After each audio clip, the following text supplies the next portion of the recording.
This is the Lone Crater YouTube. We hope this video helps. You start by making sure you have admin access because uninstalling Office needs elevated rights. Once ready, open Start and click Settings, then Apps to land on the Installed Apps list. Make sure all Office apps are closed, Word, Excel, and Outlook, and save your work, otherwise files may lock. This step prevents errors and speeds uninstall. If you use OneDrive, ensure sync is complete so documents are backed up before removal. Now you find Microsoft Office or Office 365 in the Installed Apps list and click it to expose Uninstall. Click Uninstall and follow the on-screen prompts.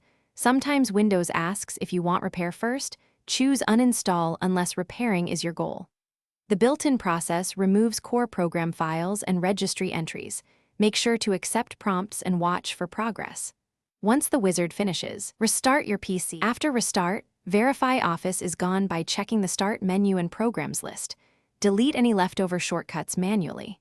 If uninstall failed or left components, run the Microsoft Support and Recovery Assistant tool to remove stubborn files and registry keys. It automates cleanup.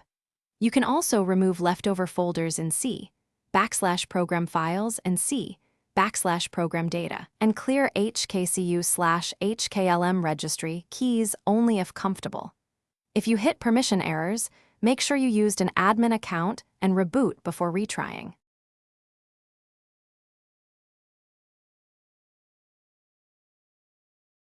Thanks for watching.